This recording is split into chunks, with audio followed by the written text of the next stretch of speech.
of nylon in BFI bag.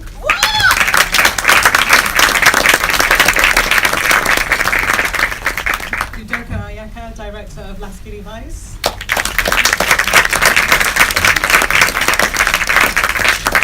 And last but not least, Agba, cinematographer for Brood.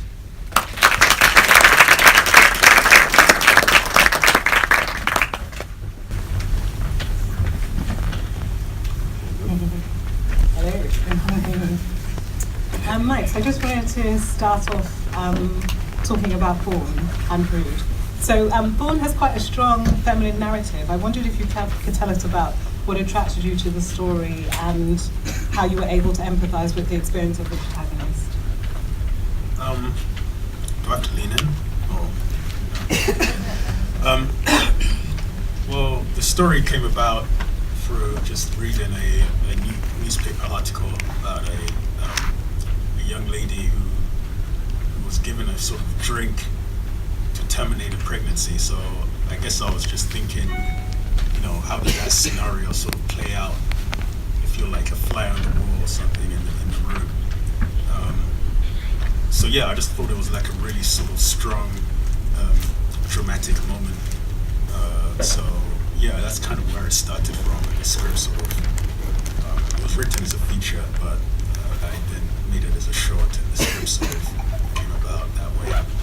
In terms of like the feminine aspect, made a number of films with Valerie. I think it's like 3 now. So I don't know. It's probably just the creative space I'm in at the moment. Yeah. So yeah. And how did you sort of work to get into that sense of how this young woman who was sort of faced with the possibility of aborting her child, how did you try and sort of get into the sense of how that might feel? Well, I discussed it a lot with Valerie, and it was more sort of just left to her to sort of go away and sort of think about it and sort of internalize, how she wanted to sort of approach the scene. But I didn't really. It's kind of like a human moment, and you can sort of look in aspects of your life when you had like tricky situations or tough things that you're going through or tough moments, and you personalize it in that way. I don't think I have to.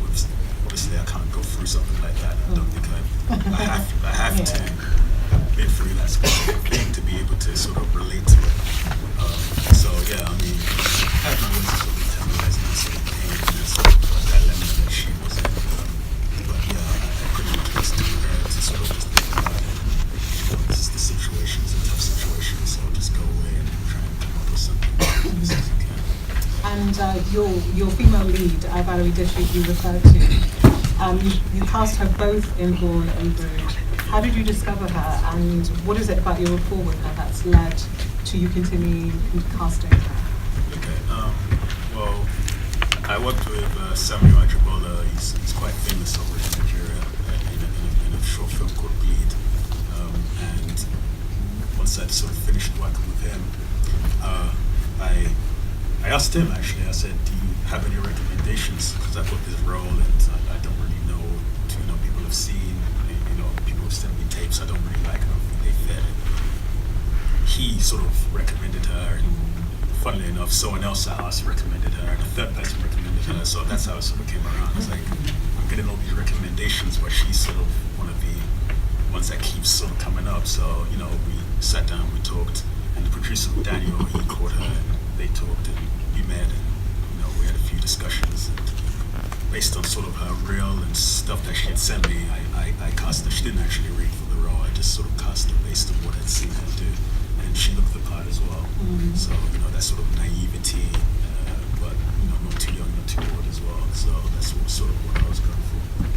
And certainly in my opinion, I think one of the strengths of your work is your use of Pidgin English and dialogue. Can you tell us about how you've been able to develop this across your own work? Okay, yeah, I was shooting mostly predominantly Pidgin. I always think it gives the work a sort of sense of place, and, where, in my opinion, English may not necessarily. It works for me, and I like it, whether it's any kind of local language. It could be Yoruba, it could be Benin, location or whatever. I always think it gives it a sense, the work a sense of place. So it's definitely this is Nigeria. So yeah, that's kind of where that kind of came from. Because I started working in English and then had some pidgin scenes, and then I always preferred when people were talking pidgin. And I have a collective, part of a filmmaking collective with Agba and CJ, and one of our we made a manifesto. And one of our sort of one of the roles in our manifesto, or the guides in our manifesto, is to promote the use of local languages and that sort of thing. Because Nollywood was predominantly made in English for commercial reasons. It's easier for them to sell it to the continent, continental countries in Africa. So yeah. And speaking of the Surreal 16 collective, which you formed with Agba, as you said, and CJ Obasi, your filmmaking is very much of a distinct art house style. Can you tell us a bit about what's inspired this and how it sort of informed your directing as a filmmaker? Yeah, well, I kind of do the work that I like watching, nothing so out there or crazy. When you say art house, it's nothing so it's accessible, I like to think it's accessible. The stories are accessible and the style is accessible. I don't think it's really kind of that kind of esoteric work or really sort of niche or really hard to sort of follow. But do you feel that that's how it's perceived in Nigeria?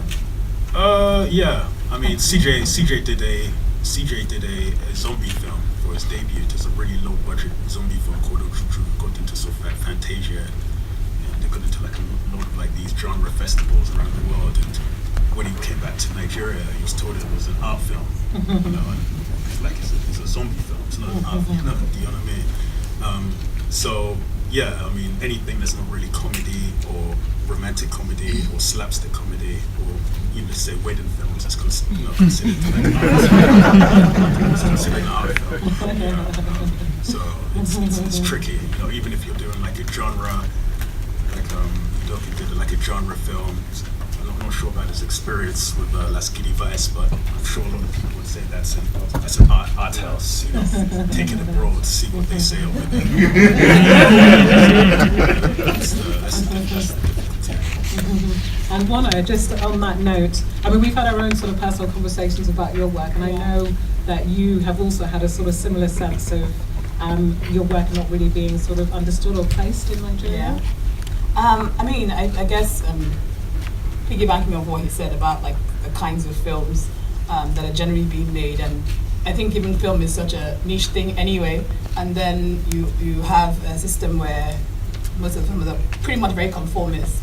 So it can be very difficult to find a place in all of that when you're trying to make something slightly different, I think. And I think I definitely felt that in my own. And you're mainly known, certainly amongst Nigerian at home and diaspora audiences, as a performance poet. What made you decide to include film in your repertoire?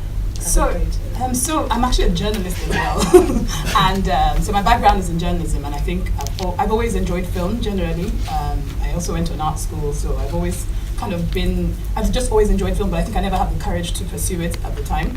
And for me, documentary specifically is pretty much an extension, visual extension of written journalism in the way that I sort of think about it, because my journalism is very much based around human interest stories and personal narratives, and I like very strong characters. And so I think for me, it was something I was always going to do, but I think I just never found the courage to do it until much later.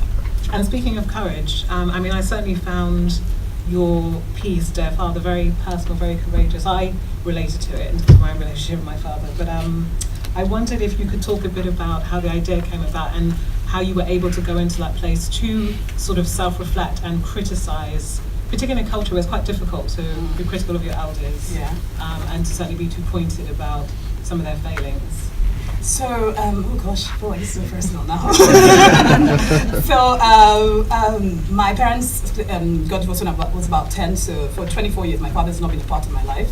And it's something I never talk about because I think I've just always been in a sort of autopilot mode of survival. And so, as a poet, I was creating an album, and for some weird reason, I'd never written about him ever. So this was the first thing that came, and it's still the only poem on the album that talks about him.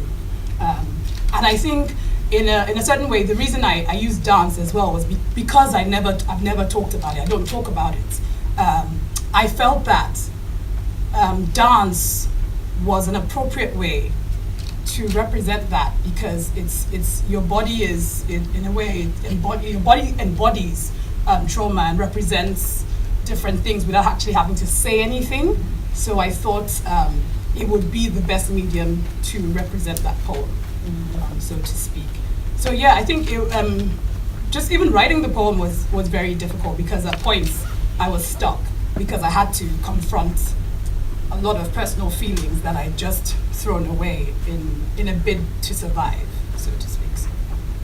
And in terms of, having that strength to interrogate those kind of quite personal issues, would you see yourself as a filmmaker that is more along the lines of a sort of, would I say, activist, or someone who's going to be taking on social issues? I mean, those sort of personal, emotive kind of challenges that we all go through in terms of family life and stuff, that seems to be coming through quite strongly in your work. I think it's not like this sort of role of activism is not necessarily intentional. I think it's a fall off from the work I created itself, because it's probably always talking about something. But I think the key for me is to be able to encapsulate people's experiences and the nuances in their experiences as well through the work. I think like creating good work is really at the base for me. Like that's the most important thing. I think anything else that comes out of it is an added bonus. And for me, it's really about how do we take very, very personal experiences and connect them to wider themes and universal themes that every one of us deals with, but being able to be true to people's experiences and stories as well.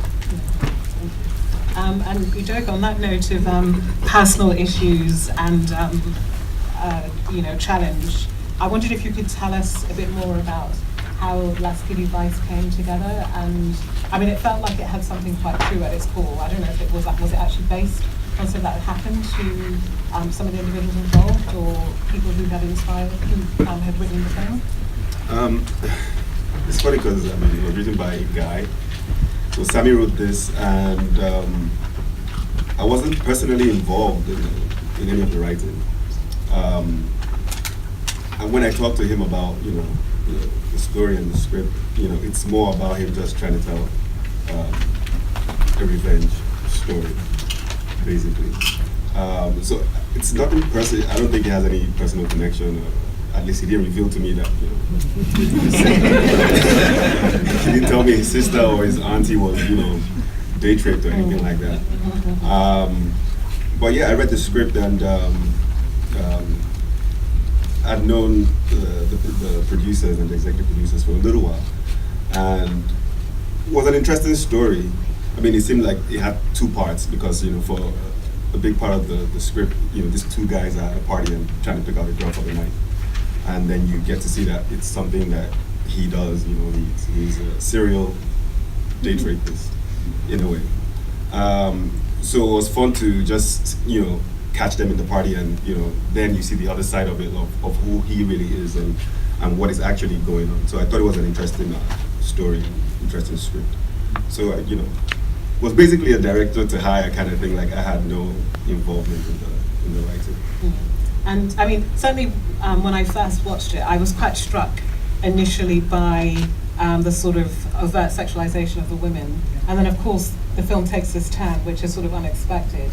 How did you navigate that as a director? So initially, presenting these women in a particular way, and then obviously the story turns, and we're actually looking at the vulnerability of this particular female character. I think most of it was already in black and white, but for the most part, you kind of have to get into the mind of what the character is feeling, or what backstory they would have, for the girl at the party, in my mind, I'm like, why would you try to help your friend commit murder or whatever it is? You're not sure what she's going to do. And, but I kind of introduced I introduced the kissing. It wasn't in the original script. So I wanted it to be a situation where it's like, you know, they have a deeper relationship now, and they're not just friends. You know, they used to be friends, and you know, it's now more of a connection now. You know, so it's a process of just trying to put yourself in, you know, in the character's head. You know, giving them a backstory of what you think might be going on, or what you think could be the motive for what they're doing. Mm-hmm. Yeah. Okay. And you yourself are an actor. How did you work with the talent to get the best performances out of it?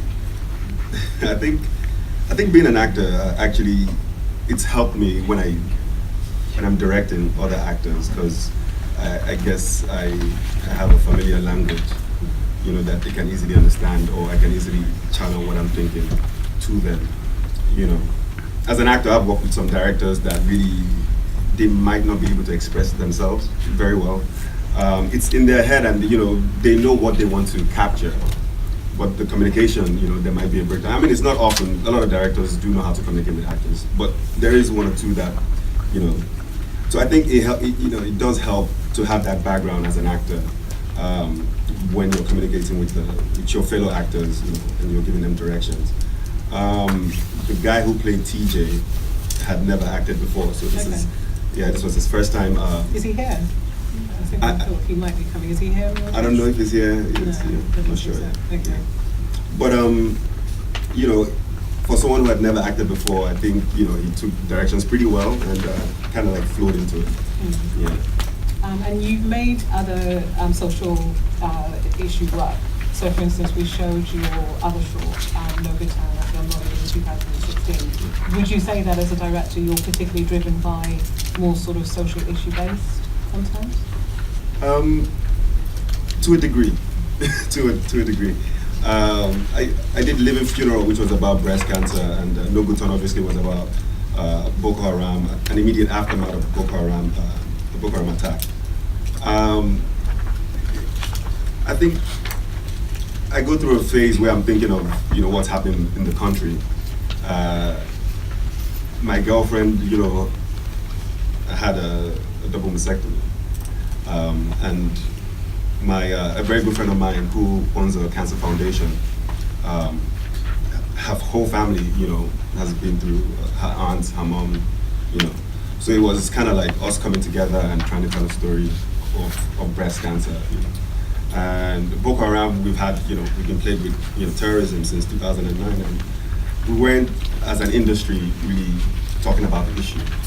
And I wanted to just also talk about that topic. So it's I don't know, I wouldn't say I'm consciously doing it, but subconsciously I kind of want to talk about the issues that we have, you know, so that we're going through in Nigeria. Okay. Yeah. And speaking of that, what are some of your hopes?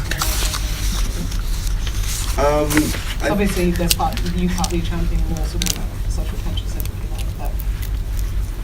Well, I mean, in general, like I feel like there's some kind of growth. You know, I really enjoyed all the films that I saw today. The Freak Out one was quite interesting. I like you know, that we're trying new things. You know, so I feel like I feel like the future is bright, and you know, there's a lot of positive things coming out of the film industry in Nigeria. Mm-hmm. And speaking of a bright future, obviously you're our youngest panel, an emerging and I think quite brilliant cinematographer. You shot Brood, which has a particular look and texture to it, which was quite different to other films. I wondered how you could tell us a bit about the creative process in terms of making that film with Michael. Oh yeah. So Brood, I just have to say, Michael has a really brilliant, interesting mind that you've seen from his short. So it was more of us talking and kind of finding the tone on set in terms of what he wanted the look and feel to be. I think worked on something before. Yeah. So like we've known ourselves for a while actually. So we already understand, you know, where we want to go with stuff. But I think more for Brood, it was more on set actually finding the look and visual cues for it. Yeah, so it was more organic So would you say it was quite instinctive? Yeah, it's not as much pre-planning. Because if you read the script, it'll freak you out. But he was able to like walk me through it. We had a lot of time. We had a lot of time on the day. Yeah. Essentially just 2 shots. Yeah. So yeah. So that was good. And we'd worked together before, so it wasn't like work. And as an emerging cinematographer, would you say that there's any particular genre or style of filmmaking that you would align yourself to? Not necessarily. What I'll say is, the one thing that interests me is telling our stories. You know, Nigerian stories, African stories, and framing them, because you never see them. And there's like so many different stories, but you never see any of them. So I'm not particularly drawn to anything in like any particular genre, but more if the story captures me, then I'm interested. But yeah. And speaking of the stories that you feel perhaps don't get out there, what are some of the, I mean, from a cinematographer's eye, what do you think that the world is yet to see visually from Nigeria, so specifically? I don't think the world has actually seen Nigeria yet, to be honest. Okay, so I'll break it down into 2 ways. So I grew up watching National Geographic and Discovery Channel, so I watch a lot of like nature. And in terms of nature, Nigeria, I also did geography of the A level and everything. So in terms of that side of things, we've not seen the wildlife, the fauna, flora of Nigeria specifically. We see a lot of Southern African stuff. Then in terms of from the people aspect, you've not really seen the Nigerian countryside. Looking at like rural life, and you've not really seen Nigerian urban life. We've seen the segments of it that Nollywood has been able to capture, but we have to realize that Nollywood is Hollywood in the sense that it's just a part of a city. And it's just one city in the country of 200 million people. So when you look at like urban life in Nigeria and what that means for different spectrum of people, you haven't seen any of it. So what is the real Nigeria? Who is a Nigerian? What's the identity? When you see fragments coming through the music, through the poetry, what's about fine arts, but in terms of the way you have like you watch a film and you see New York, and you feel New York's energy, you feel the pulse of LA or Paris or London. I don't think we've had a film that's really doing that for any Nigerian city. So feeling that essence, like people have never dropped. A lot of people have never traveled to New York, but they know so much about it. They feel that energy. So that's, for me, that's where like Nigerian cinema is gradually getting there. I mean, like you saw Clarence's work. Like I was just like, well, it captured that a part of Lagos. Like for me, visually, in Lagos you never see. Like nighttime Lagos, the bridges, the lights. It's just, but that's just one segment. So there's so many different things visually. It's endless.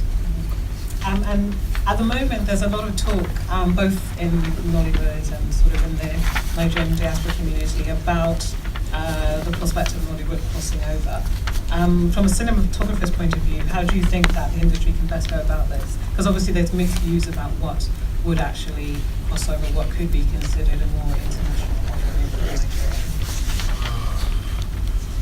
I think,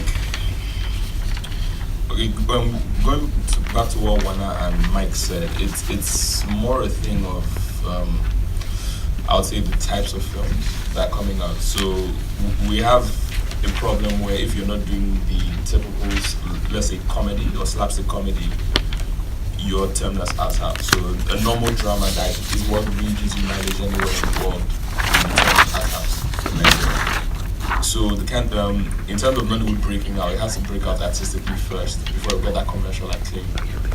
And the so-called artistic films, though they are not necessarily art films, get railroaded and never get shown in the country. So they never get the opportunity to jump. So now we have a few more film festivals is helping. So the platforms like this help, but you don't really get how do I put it? Also, because of film financing and funding, you don't get projects that are viable from the economics point of view, or no one's funding those kind of films. So the City of Gods, or I Number, those kind of films, you are not getting them coming out of Nigeria.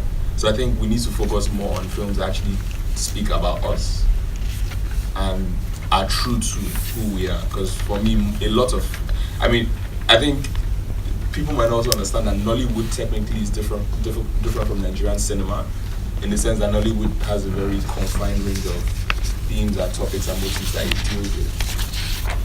So that's why I say I don't think people have really seen Nigeria in general and the industry in general, because it's not all coming out. So like you saw the animated work here, I have never seen any of them before. But like, everyone enjoyed it. So it's kind of finding what people can connect with. For me, it's just letting all the voices out. Yeah. And then people will gravitate towards what attracts them. So at this point, I wanted to open up the discussion to questions and comments from some of you in the audience. I'm sure that you have some. So if you could put your hand up to indicate if you had a question or comment that you wanted to put to the panel. So we've got mics going around as well. Hello, can you hear me? Yeah. Speaker? Hello? Yeah, there we go. I wanted to say congratulations to all the films. I think they were really excellent, and I was very impressed by everything that I saw. Just two questions I've on my mind. You spoke a bit about the industry sort of not allowing out more artistic films. So how would you say that could be achieved? Do you have any sort of ideas on that? And that's to everybody on the panel. And secondly, I just wanted to ask if you could speak a bit about your experiences in the production side of things in Nigeria, any challenges you may have had, or any things that were really beneficial to you filming in Nigeria and making a film there. Who wants to start?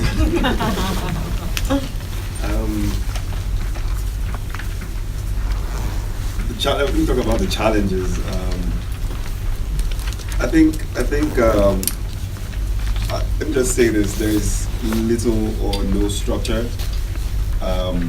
when you want to make a film in Nigeria. Like, there's no system. There's no, like, everything you kind of like have to figure out by yourself.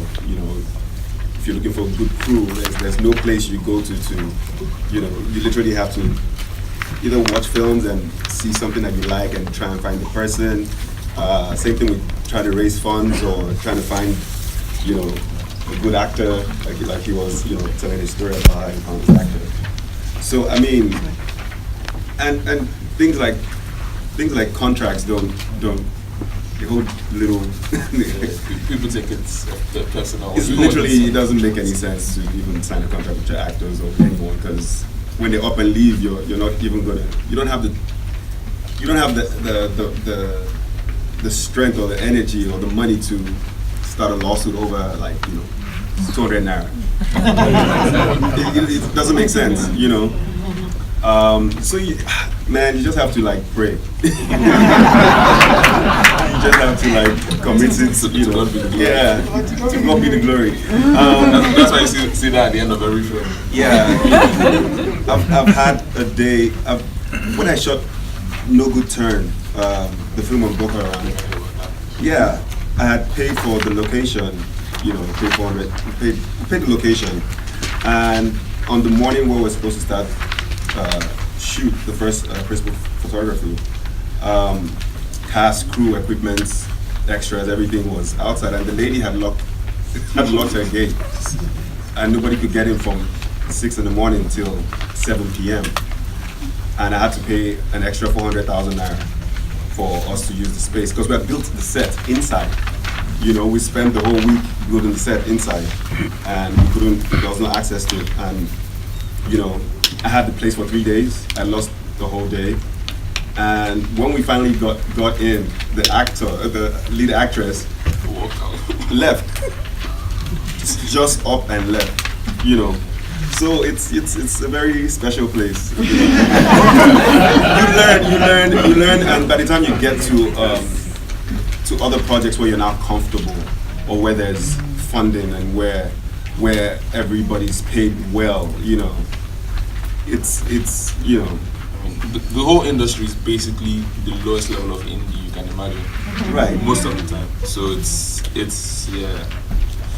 And I think for your first question, I think we just need to keep pushing the boundaries, because the market itself, it's so.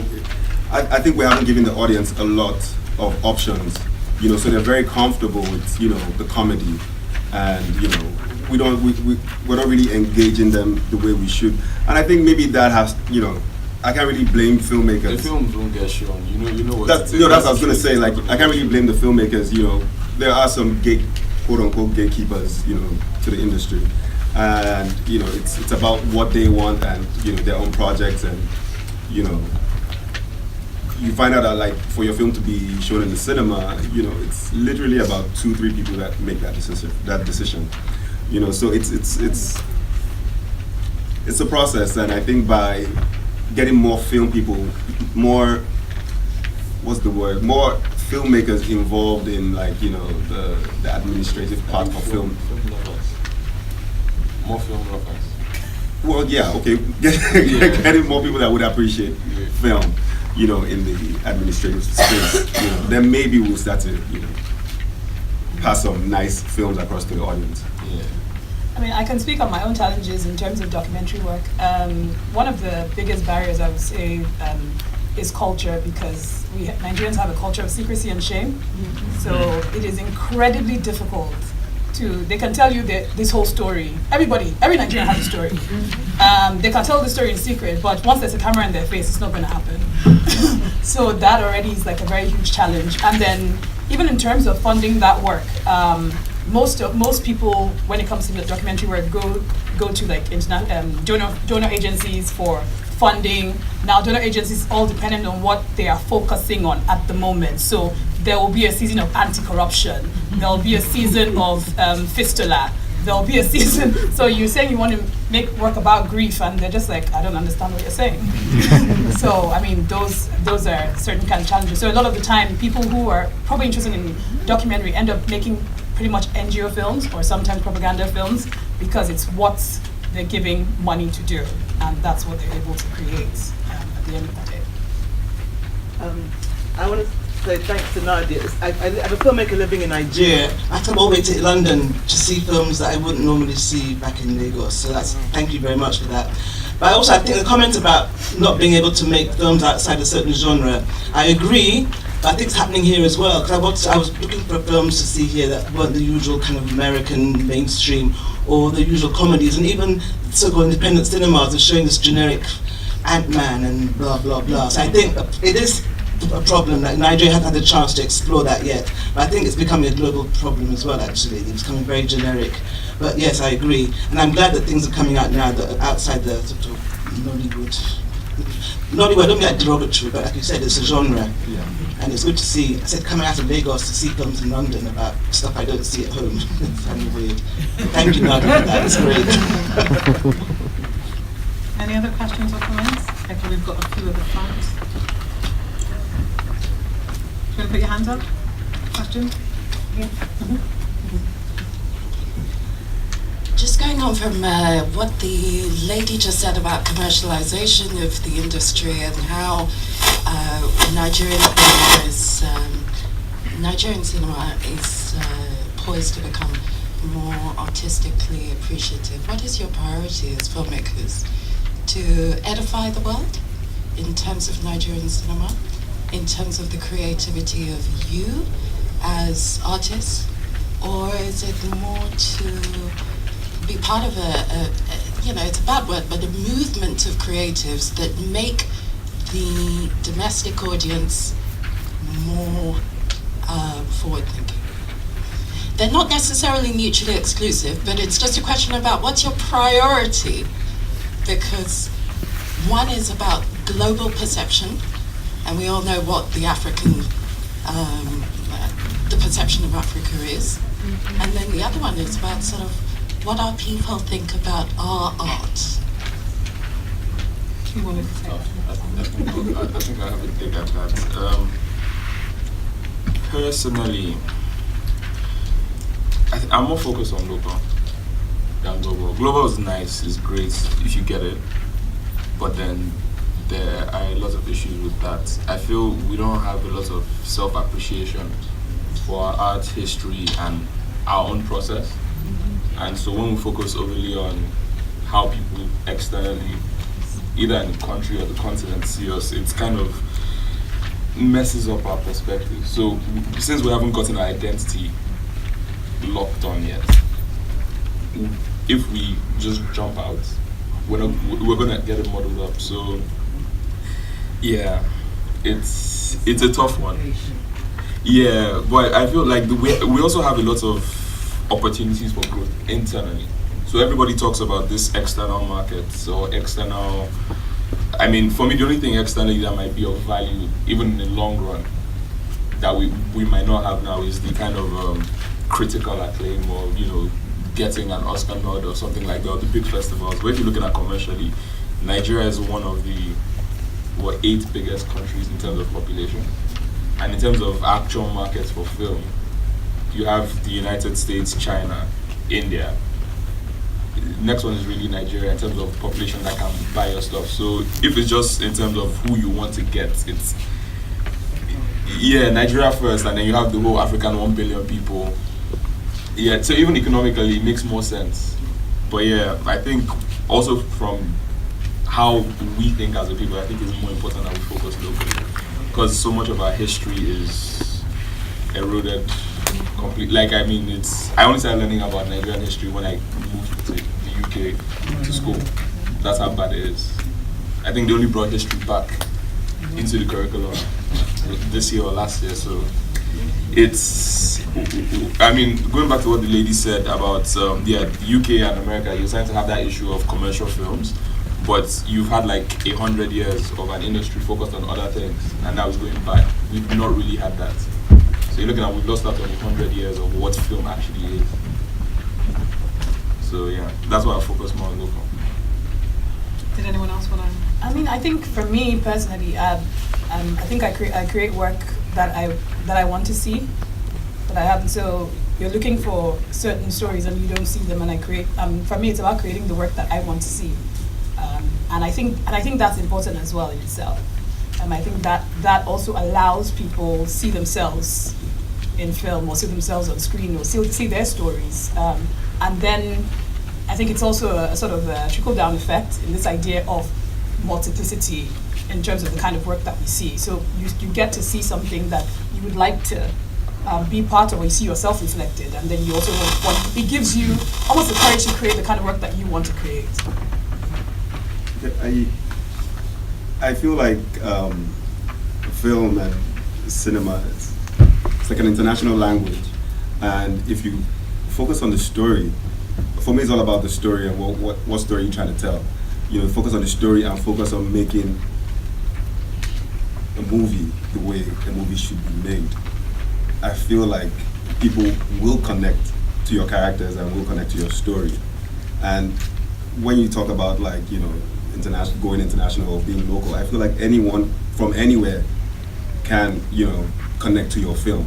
So I feel like it's more about the story and more about the filmmaking process and making a good picture and telling a good story, you know. And I don't know, when I'm making a film, I really don't think that far. I just think about how best can I tell this story, and I leave the rest to happen.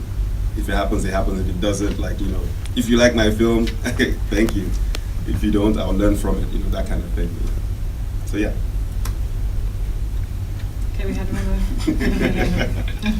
Yeah, I was just wondering, if you look, for example, at Kannywood or Nollywood, etc., you'll see that a lot of it is very kind of almost aspirational. So Northern Nigeria has a massive problem with inequality, with almost like a caste system, and yet in all of the films where they're talking of Magana Ori, like marriage and all of this, they'll have a huge house, and they'll have, and they'll obviously be from the upper echelons of this supposed society. And I was thinking that that's the case in a lot of Nollywood, and then in these films as well. I enjoyed them all, but I was thinking at the end when they were on the road and they'd crashed and they were, 10-20 minutes, where are the street hawkers? Why is no one there trying to sell them groundnuts? You mean night? It was evening. Still, someone would ask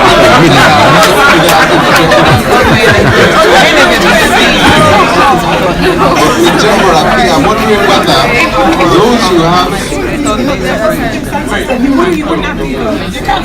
Sorry, can I ask a question? But yeah, the question is the kind of people who have access to making film, you find that as well in the UK, are generally from a certain group, a certain social class, and therefore, will Nigeria have a lack in people telling stories about Makoko and telling stories about how things are in the lower echelons because of the fact that we still have a society which is somewhat divided? Or is it necessary for, can people from, I mean myself from a middle class background, etc., tell these stories of the people from the lower, who are struggling in Nigeria, or do we need to somehow empower them to be able to tell their own? Yeah, okay, sorry. I think I'll take this one.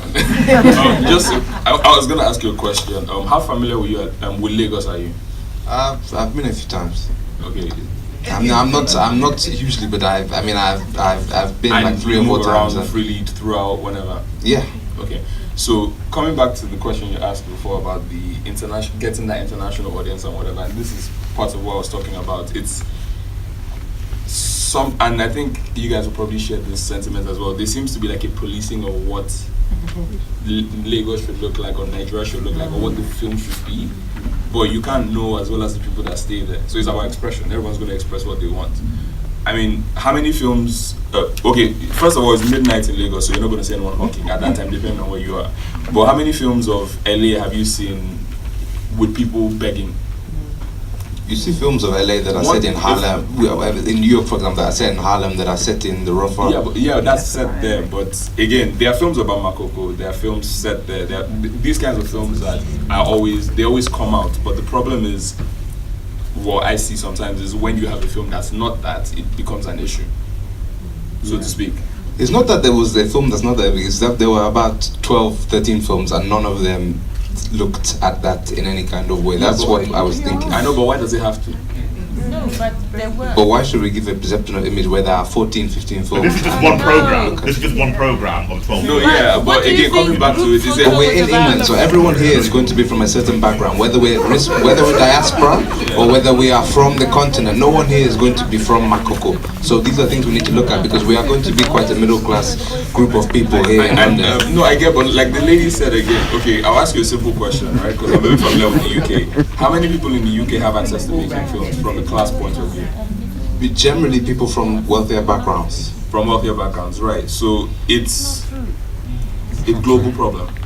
Of course. Right? So it doesn't mean it's not a valid question to ask. But again, as an industry grows, you have different voices. But like I said, like the gentleman pointed out, it's one program on one day. It doesn't mean that there are no programs that focus on that. Like she already said, most of the work that really gets funded in Nigeria, to be honest, through NGOs and the rest, are non-aspirational stuff. They don't care. So if you go for an NGO program or UN program, or Walnut organization, you're going to see just crisis, you're going to see health issues, you're going to see genital mutilation, you're going to see what's it called, child slave. But that's not going to be fiction. That will be documentary. Fiction. Yeah, that's why I'm saying that it's a thing of letting people say their truth, because you never know as well as those that are there. So I mean, we're all filmmakers. I know how many projects Mike has that's trying to fund. I know everybody's like, I mean, we're all good friends here, so I know the kind of things that get funded or not. I know the kind of people making films. And now with digital, Canon and the rest doing great stuff, cheap cameras, trust me, everybody in Nigeria is making content. If you go online, you would see all kinds of stuff you would never imagine comes out. But this is coming back to what I'm saying, that we don't have the platforms or that visibility. Except you're doing this typical slapstick stuff, you would never see it. A lot of that stuff is on like African Magic though. Yeah, but again, it's a platform in Nigeria. Yeah, he just doesn't see it. That's my point. I think that's the issue. Like, so, but again, but it's very visible. There. But my own thing is that even if you see it or not, bringing it up in terms of like, why is this not that? It's also a problem trying to police the culture. Exactly. I even wanted to add that so connecting to one of the questions that he asked about. People like the people making films, making films in Nigeria, and how difficult it is or how easy it is. I think the fact that there isn't a lack of structure actually means that many people can make anything. So there, especially with digital technology, there are so many people from whatever background making something. Once you can get access to a camera and people that putting it on YouTube or putting it on their Facebook, and so I think that there are a lot more people. I would say even I am a beneficiary of the fact that there is no structure. You will be able to make it. because I would call like a couple of my friends and say, can you do this for me? Can you loan me some equipment and use my house and my friends, anybody's like living room or kitchen? I mean, my house has been, all my friends have filmed in my house. My bedroom, my kitchen, like, you know, so. Yeah, I mean, what you're saying is very, yeah. So the way I view things is that every kind of advantage you have can also work as a disadvantage. And every advantage, So the biggest issue Nollywood or Nigeria has ever had is we don't have that structure. We don't have the studios, the post-production facilities, the equipment rental houses and all of that. And that restricts, a certain type of film. So you're not going to see a Black Panther coming out of Nigeria anytime soon, or any of the big blockbuster films. But what it lends itself to is that kind of independent spirit which birthed Nollywood. So anyone can go out and make a film. And as much as we have gatekeepers, that's just for the cinemas. And we only have about, 35 in Nigeria. So in the grand scheme of things, it doesn't really make a difference for anyone that wants to make a film. So anyone here can go to Nigeria and make a film tomorrow. Nothing's going to stop you. Compared to if I said, okay, go to New York and make a film. So it works out that these things, like we're always generating content. The problem is just we don't have that visibility. So in terms of the music coming out of Nigeria, you're hearing most of it, well, not most of it, a fraction of it, just because the internet has been able to bridge people. But the internet can't transmit video as easily as music, so you're not yet seeing visual. So, but I mean, it's just a thing of like you asked, the growth of the industry, where is it going, how is it going? The music can easily be commercialized. Yeah, so it's more straightforward, but it's also going to lend to the general film space discussion on how do you commercialize film, how do you make sure that people can make film, how do you make money back. It's a very expensive thing to do. Nigerians find a way to do it, but the problem is getting people to see it. It's always been, I mean, the biggest issue in film is distribution, getting things out. So I think with time, you would see more. Like I said, most of the films here, except the one I shot and Udoka's film, I'd never seen before. And also, once it gets dark in Nigeria, hawking stops. It's not really it's not a profitable business. No gala on the road. Okay, did we have another question or comment? I actually had a comment, but I think Emmanuel has handled it very well. I'm a Nigerian that lives in Nigeria, and I always get very irritated when people, say those things about, this film doesn't represent poverty or some crazy thing to me, because I hardly ever see films of the poor people in Grenfell and in the slums in the UK. Few. In fact, until I came to school here, I didn't realize that there were people in the UK that were extremely poor. Because when I came on holiday, I would only go to the nice places. But when you have to live here for an extended period of time, you realize that people are poor. And I think that it is important that we show the best sides of Nigeria. Because one of the advantages that film has is that it's a way of showing our country to the world, to let people know that we're open for business, we're just an open society, come. And if we're going to tell the government, we need you to take film seriously, you need to be able to access that, effect, so to speak.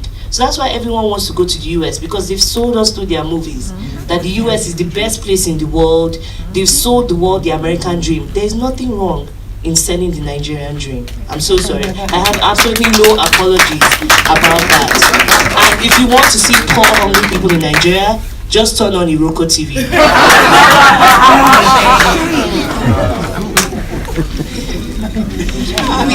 It's nice to. I just wanted to respond to. It's nice to have different points of view. It's nice to have debate. The whole point about any culture which is rich in heritage is that there's diversity in expression, there's diversity in points of view, and also there's diversity in the way in which you approach your artistic priorities in order to express your reality and the reality you see around you. English people don't necessarily have too much self-consciousness because they're not operating under a self-perception of inferiority. So there's a mix of genres, there's a mix of different stories that are told about different socio-economic groups, and there's a mixture of a sense of what reflects the society. And I think it's very important. The reason that I asked the question actually earlier was because it was a loaded question. And your answer was brilliant. And I was very happy for your answer because it meant that we're less interested in approbation from the wider world and more interested in our own sense of diversity, inclusivity, but also self-expression. So just because dialogue is important, I disagree with your point because I don't think that film has to necessarily, artistic cinema necessarily has to be about propaganda, nor does it have to be motivated by a sense of inherent inferiority that makes you self-conscious. I think that might be problematic. Okay. Any other questions or comments? I think, okay, we've got one at the back. Can you put your hand up? I don't really need a mic. No, you do, so everyone can hear. It's far away. Wow.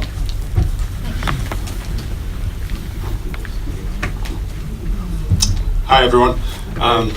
Congrats to everyone who made the film. I know it's a tough process. I'm here sort of listening. I wasn't really going to say anything, but I was just going to make a comment on the fact that I believe that we together are the solution to Nigerians' film problems. I know we have sort of different experiences to share, but I believe in my whole heart that if we can sort of come together and mobilize distribution, we can begin to make an impact and tell the stories that we have in our hearts. Because yesterday I watched two amazing films, First Match and Roxanne. And Roxanne went to Sundance Film Festival. And I feel like where the Americans have succeeded, the funny thing about Nigeria and America is that they're both federations, you know, and they both have the state system, and they both have different people coming together. And I feel like the missing link for Nigerian film is literally just giving the distributors, sitting down with the distribution and saying to them, what do you want? How can we work together? And I feel like that's what I'm doing now as a filmmaker, as an actor and a writer now, and I'm making traction. And I realize that they actually want what we have, you know. And I feel like us as artists sometimes come together and look at the distribution and say they're the people that we need to come against, but actually they're our friends. Okay, we have time for one more question. Does anyone else have a question? Okay, we've got one just over here.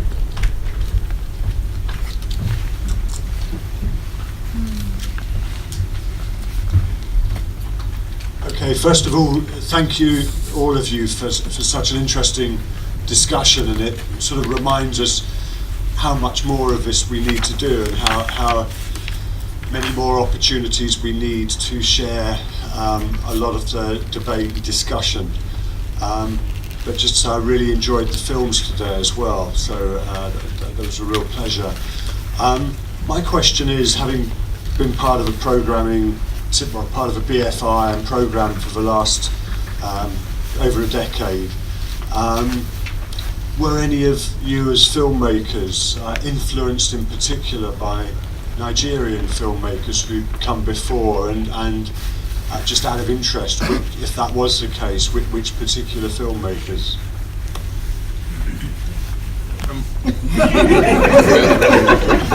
We've been bombarded with these questions, and you know, it's always back to the same answer, the same problem that, you know, Nigeria's sort of archival history just is non-existent.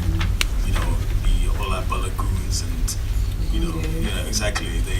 Where are their films? You know, where can you get them? Where can you watch them? You know, they probably got them in 16mm hidden under their bed. You know, and that's pretty much it. You know, it's very difficult to get that. You can get some of Tunde Kalani's work online. I can't pronounce it very well. Sour Rode. Yeah. I watched that, and you know, you can watch a lot of his stuff online. But yeah, the guys in the 70s who were, you know, the pioneers who were making, you know, their films on film. I think we've all been influenced by Nollywood in the 90s iteration, but not Nigerian cinema in that sense, because all of us growing up, we got to see, you know, from 92 down, everything that was made, and that's kind of what's made Nigeria popular in terms of the Aki Apopo, RMD, Genevieve, all those guys. But yeah, I agree. In terms of the older guys, we haven't. So yeah, I guess we have been.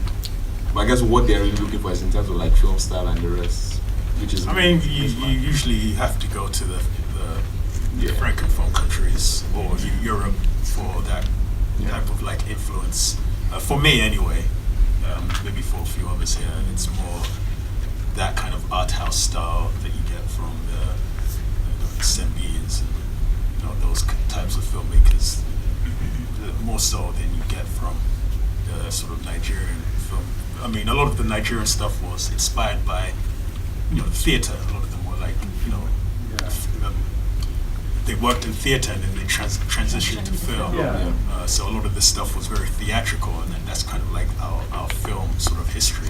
But I mean, there are others. And I remember Nadia, when you brought over Anna Grigway, for instance, she was making a particular kind of content. But I do take your point about archive and the challenge of archive. And I wondered if, as filmmakers, who I'm sure, as you Michael pointed out, have looked to different traditions to develop your practice and to find out what you can do. If there's any possibility for filmmakers to lobby, for an archive and for something, that can give emerging filmmakers that sense of some of the riches, really, that we've been fortunate to see but have been lost. I think it's supremely important, especially for people coming up. I think it's important because it's easy to say, look at Bresson, or you go to India and look at Ray, or go to the Americans and you can go back to the silent era and see that work. So no, that's super important. And I could talk all day about sort of European art films, but when it comes to sort of Nigerian stuff, I'm embarrassed to say that it's, I don't really know much. I know some of the names, but in terms of their work, I don't. I think there's definitely been more work done in sort of the francophone space with francophone films. So I would say I'm more familiar with those films that even sort of stylistically history of Nigerian films because of archiving of work at those kinds of issues around here as well. I also think, for me personally, I got into film while I was in school, in university, in Texas. So, becoming a cinephile in that space, it's more about, learning from, what's in front of you or like in the space you're in. And when you think about, great filmmakers, you go straight to the regular people, and then you want to see what else is out there. Like I started watching a lot of independent films and films from everywhere, like Israel, Iran, German, films from the 20s, 30s, 40s, like just everything. I was consuming everything.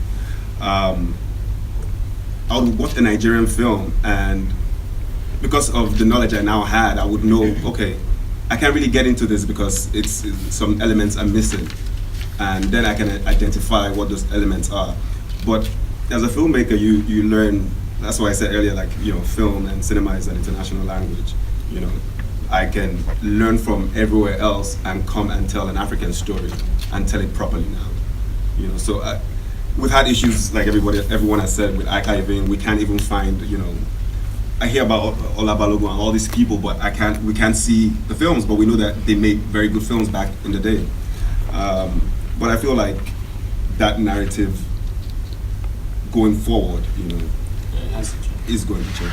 Yeah, and I think the only way it's going to change is the industry and Nigerians in general coming together and deciding that we're going to archive our film and our art.